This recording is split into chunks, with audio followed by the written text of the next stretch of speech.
Jadi baik, terima kasih atas kesempatan yang diberikan kepada kami, kelompok 3. Di sini kami akan menjelaskan materi teori akuntansi, yaitu berkaitan dengan biaya. Di sini saya sebagai pemateri pertama, perkenalkan nama saya Intan Saratara Panjang, NIM 18100200041. Baik, yang pertama saya akan menjelaskan mengenai pengertian biaya. Menurut IAI pada tahun 1994, biaya merupakan penurunan manfaat ekonomi selama satu periode akuntansi dalam bentuk arus keluar atau berkurangnya aktiva atau terjadinya kewajiban yang mengakibatkan penurunan ekuitas menyangkut pembagian kepada penanam modal. Secara umum dapat dikatakan kos merupakan suatu yang telah dikorbankan untuk menciptakan suatu pendapatan disebut biaya. Dari pengertian di atas dapat dilihat bahwa pada akhirnya biaya merupakan arus keluar ekuitas yang harus melalui utang terlebih dahulu. Jadi baik, yang berikut saya akan menjelaskan mengenai karakteristik biaya. Secara umum, karakteristik biaya dibagi menjadi dua. Yang pertama yaitu penurunan aset, dan yang kedua operasi utama yang menurun. Selain itu, ada beberapa karakteristik pendukung yang dalam definisi biaya antara lain yaitu yang pertama kenaikan kewajiban, yang kedua penurunan ekuitas, yang ketiga aliran fisis atau moneter, dan yang terakhir adalah rugi. Baik, selanjutnya saya Ade Mau. Di sini saya akan melanjutkan penjelasan dari teman Intan pada bagian D, yaitu pengukuran dan pengakuan biaya. Nah, untuk yang pertama yaitu pengukuran biaya. Biaya dapat diukur atas dasar jumlah rupiah yang digunakan untuk menilai suatu aktiva dan hutang. Nah, ada 3 dasar penilaian pengukuran biaya. Yang pertama adalah cost historis, di mana cost historis ini merupakan jumlah rupiah kas atau setaranya yang dikorbankan untuk memperoleh suatu aktiva. Nah, pengukuran biaya atas dasar cost historis ini dapat digunakan untuk jenis aktiva seperti gedung dan peralatan. Dasar pengukuran biaya yang kedua yaitu kos pengganti atau kos masukan terkini. Nah, kos masukan terkini di sini menunjukkan bahwa jumlah rupiah harga pertukaran yang harus dikorbankan sekarang oleh suatu entitas untuk memperoleh aktiva yang sejenis dalam kondisi yang sama. Contohnya adalah penilaian untuk persediaan. Pengukuran biaya yang ketiga yaitu setara kas. Setara kas adalah jumlah rupiah kas yang dapat direalisir dengan cara menjual setiap jenis aktiva di pasar bebas dalam kondisi perusahaan normal.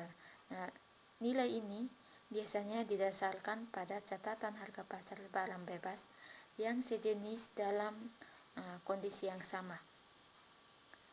Nah, meskipun ada berbagai dasar penilaian, tetapi dalam praktik yang paling banyak digunakan adalah untuk mengukur biaya adalah menggunakan dasar penilaian cost historis. Yang kedua adalah pengakuan biaya.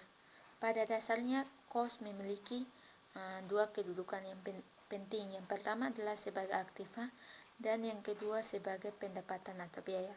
Nah, atas dasar konsep kontinuitas usaha, cost mula-mula diperlakukan sebagai aktiva,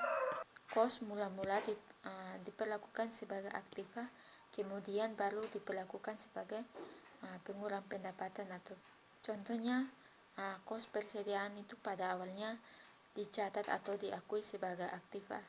Apabila kos tersebut telah dijual untuk menghasilkan pendapatan, maka kos tersebut dinyatakan sebagai biaya dengan nama kos barang terjual. Pada bagian E yaitu basis asosiasi antara biaya dan pendapatan. Ada berbagai basis asosiasi, tapi yang dibahas di sini adalah ada 3.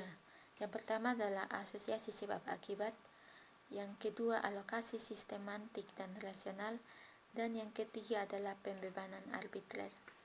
Nah, untuk basis asosiasi sebab akibat di sini merupakan konsep upaya dan capaian yang menyatakan bahwa biaya merupakan upaya dalam rangka mendapatkan capaian berupa pendapatan.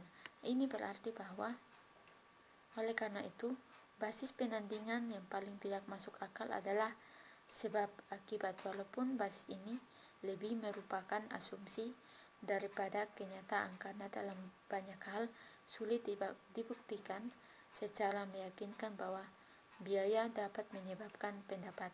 Basis yang kedua yaitu alokasi sistematik dan rasional.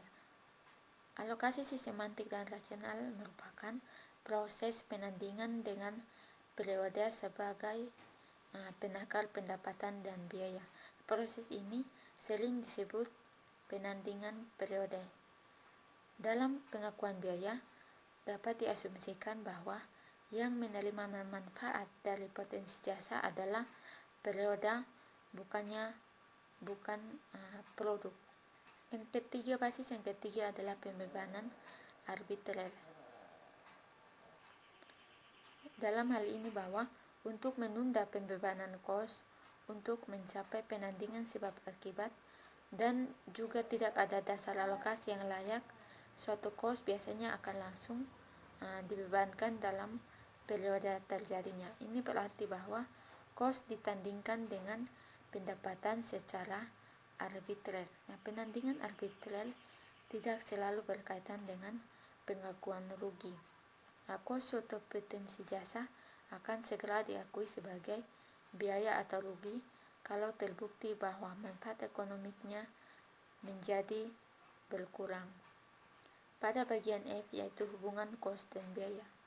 Nah, ada beberapa sumber yang mendefinisi biaya dalam kaitannya dengan pengertian kos karena memang biaya tidak dapat dipisahkan dengan kos, akan tetapi perlu diingat bahwa kos tidak selalu dapat disebut sebagai biaya karena kos dapat juga merepresentasi suatu aset. Nah, dengan kos sebagai pengukur, kriteria konsumsi manfaat dan kelenyapan manfaat dapat dinyatakan dalam bentuk keterbatasan kos. Nah, menurut Patton dan Littland pada tahun 1970, kriteria konsumsi lebih berkaitan dengan pengakuan biaya, sehingga kriteria ini disebut sebagai kehabisan kos penciptaan pendapatan, sedangkan kriteria kelenyapan lebih berkaitan dengan rugi, sehingga kriteria ini dapat disebut sebagai keterbatasan kos non penciptaan pendapatan. Baik, terima kasih atas waktu dan kesempatan. Saya akan melanjutkan presentasi dari teman saya, yaitu pada poin F, yaitu hubungan kos dan biaya. Beberapa sumber mendefinisikan biaya dalam kaitannya dengan pengertian kos, karena memang biaya tidak dapat dipisahkan dengan kos. Akan tetapi, kos tidak selalu dapat disebut biaya karena kos dapat juga merepresentasi aset. Yang berikutnya adalah poin G, yaitu proses dan konsep penandingan. Konsep atau prinsip penandingan adalah dasar pemikiran untuk menghubungkan pendapatan dan biaya sehingga laba yang dihasilkan lebih bermakna. Prinsip penandingan menjadi suatu kebutuhan dalam akuntansi karena alasan berikut. Yang pertama adalah pengakuan pendapatan tidak langsung, yaitu dikaitkan dengan pengakuan biaya karena teknik pembukuan tidak memungkinkan hal tersebut. Yang kedua adalah transaksi terjadinya pendapatan pada umumnya tidak berkaitan langsung dengan transaksi terjadinya biaya. Sebagai contoh, pemerolehan dan pembayaran barang dan jasa untuk menghasilkan produk tidak selalu bersamaan.